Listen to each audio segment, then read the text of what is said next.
CYOPro in Toronto, Ontario, Canada. It's at Queen's Park. Everybody can hear. We'll move around a little bit. Of course, we have a group of people that don't listen right off the bat, right? Government workers. I guess you can crowd us like that. It's fine. First of all, I just want to say thanks for inviting us down to come speak with you and show you our dogs, and we'll have some fun with them today. Just to explain a few things. My name's Colin Cotton. I'm a conservation officer out of Bancroft District, and I've been in Canines since 2008. And I have my dog with me today, Tanner. We're going to get him out in a little bit. I'm Sean Cronsbury, Conservation Officer, Canine Handler. I'm based out of Guelph. I've been in Canine now for about 3 years. I'm the newest member of the Canine team. And I have my partner, Timber, the Chocolate Lab. So you guys, we don't have anything rehearsed. We don't have a specific way of doing business when we do this. We just kind of wing it. So you'll have to bear with us. So everybody always asks what kind of dogs we have and that sort of thing. You guys got a quick fact sheet this morning, or some did, some didn't? Has everybody got one? Or? Everybody's smiling today because it's Valentine's Day and payday. So we brought some chocolates. Everybody. We don't have enough. Sucked in. Yeah, we got No sucks. At least you got some chocolate, right? Their doggy No, they just want us to. So MNR's had Canine since 1990. So 20 some odd years we've had dogs finding stuff for us and doing really good stuff. Everybody always asks what kind of dogs we use. Generally, they're retrieving breeds of some sort. Labrador Retriever has been our staple dog for many, many years. It suits our profile. It's a medium-sized dog. We can lift them. We can do stuff with them. We can go sit in a duck pond with all the poachers in plain clothes, and they don't know. You go in there with the German Shepherd, they're going to say, there's the fuzz right there, boys. Calm down. So the labs are definitely our bread and butter dog. We got chocolate labs, black labs, yellow labs. We have a Nova Scotia duck-tolling retriever in Thunder Bay. Kind of an odd dog. Really odd looking, but very good dog. Our dogs come from all over. They can come from pounds, breeders, doesn't matter. As long as he has the qualities that we're looking for, we'll take him. The quality that we're looking for, basically, is a dog that loves a Kong ball, a tennis ball, a tug toy, something that motivates him to work, and that's his reward, that's his paycheck for when he finds one of his trained odors. I won't make a crack about my paycheck, it's very similar, but we'll leave it at that. So any dog that loves to chase this Kong ball, it's going to be his reward for finding a trained odor, and that's what we're going to do today. Everybody's going to see us act like children when our dogs find something, might even roll around. Sean will kiss his dog. It's kind of gross, but it makes his dog work, and the more immature you are, the better it is for your dog, the better he will work. And don't kid yourself. We know everybody that has a dog does the same thing we do. We just do it in public, okay?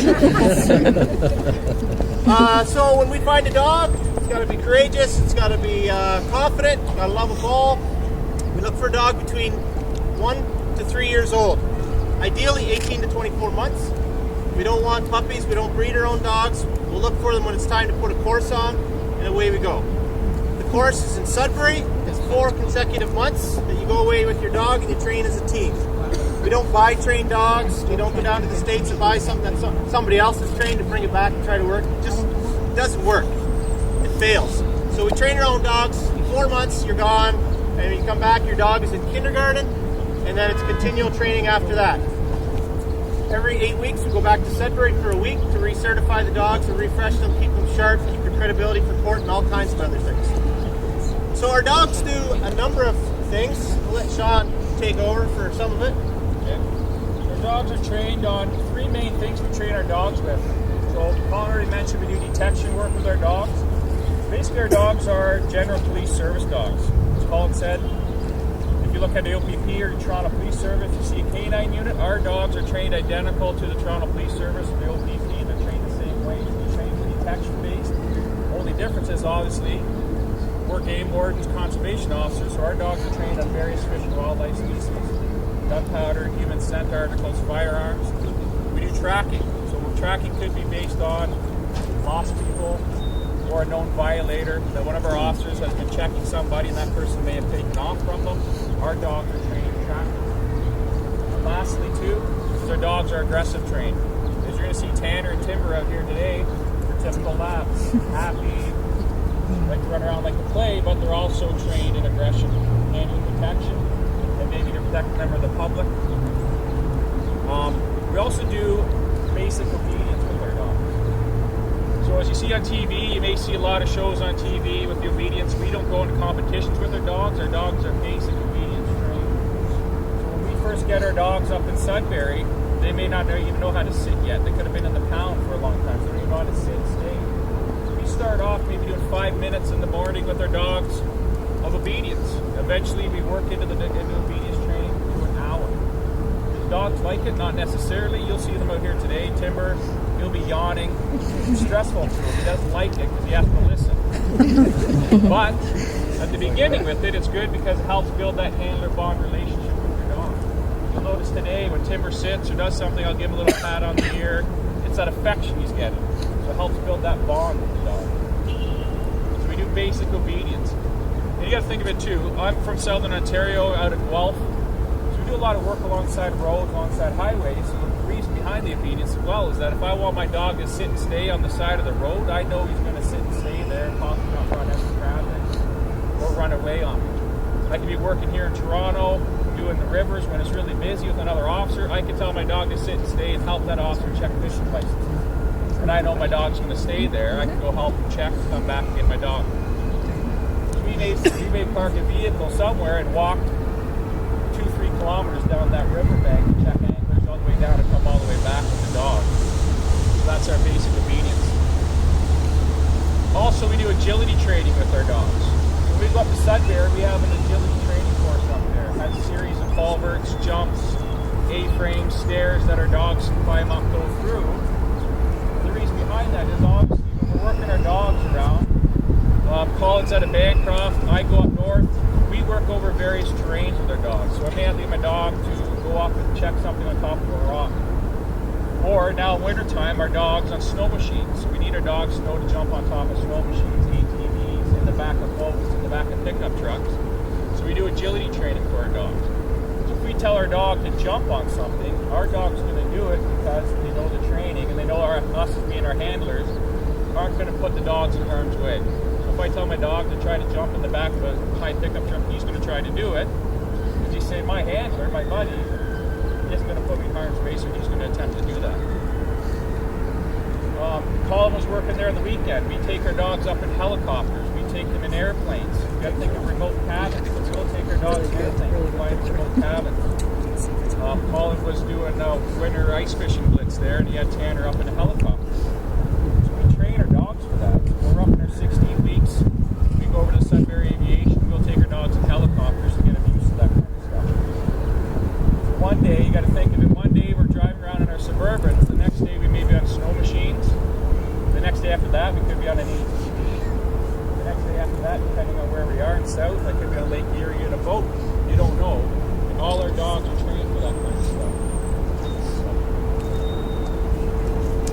So that covers the initial part of the canine course in 4 months. You start with that obedience and agility, and that's always with your 6-foot leather lead.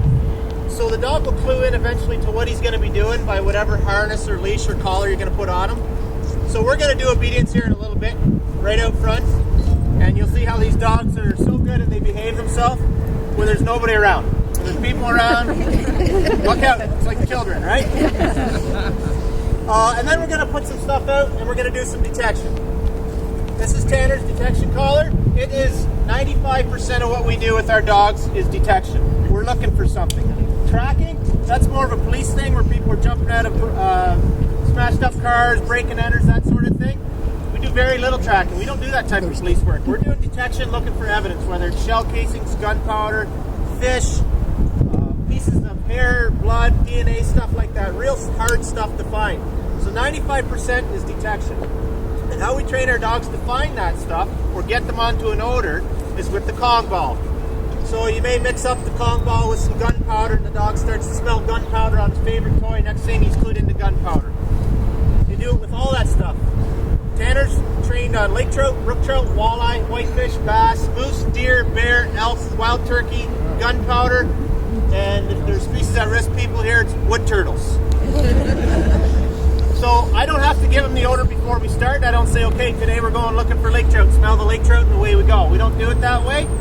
He just has it in his memory. So we're out in the bush and next thing I see him, he's over there scratching away at something. Maybe it's a turkey call, but maybe he found a roadkill deer in the bush. I don't care. I go over and I reward the dog, tell him he did a great job.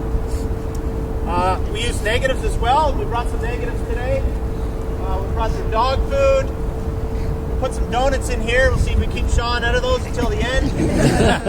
Because it's very typical stuff on a road check, maybe in Northern Ontario or even Southern Ontario. You're stopping vehicles and running dogs by their suitcases, their sleeping bags, their boats, all that stuff. And of course you have beer, you have sausage, you have pepperoni, pizza, steak, chicken, all that stuff. The dog has to ignore all that stuff.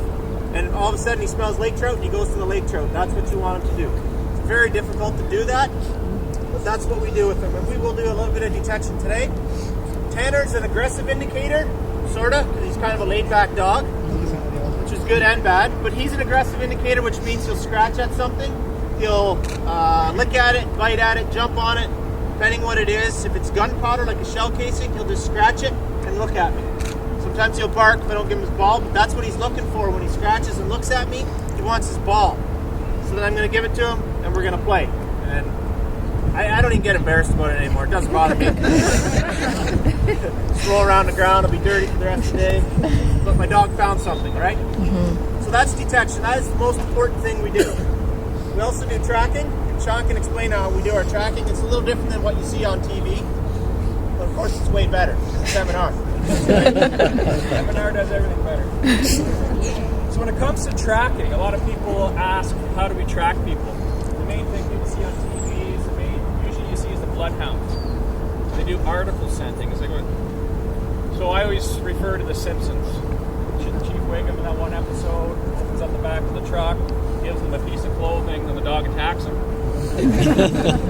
We don't do article scenting with our dogs, and the reason behind that is that if Colin's the bad guy, decides he just poached a deer, and the CO shows up, conservation officer shows up, the guy takes off, Colin takes off, he's not going to go, I had to leave my sock behind, or I leave my hat behind, so him and our dog can smell it and be able to find it. The bad guy's not going to do that. So the way we track is we track by human scent. And the easiest way to say that is that we constantly, as humans, constantly lose human scent. Everyone's had a sunburn before. It's like your skin cells are always falling off you. It sounds gross, you're sitting behind the desk, there's a pile of skin cells sitting below your chair. It's just as humans, that's what we do. We lose dead skin cells. Everybody left the office today, this morning, and walked down here. There's now a trail of skin cells that you left behind. The easiest way to put it is, it's like throwing a trail of popcorn over top of your shoulder as you walk. So you can imagine that trail of popcorn behind you. And if I decided I'm going to walk from here and walk over to that light post and ask someone here in the crowd to get on their hands and knees and try to smell that trail of popcorn, it's impossible for us humans to be able to smell that. But dogs' noses are so much greater than a human's nose, they can smell that trail of popcorn. And what we call it is this last known. So if Colin was the CEO working that day and the person took off, Colin said, I last seen the bad person at that tree, and they ran that way. That's all I know as a canine handler. So I show up with Timber, and this is Timber's tracking harness.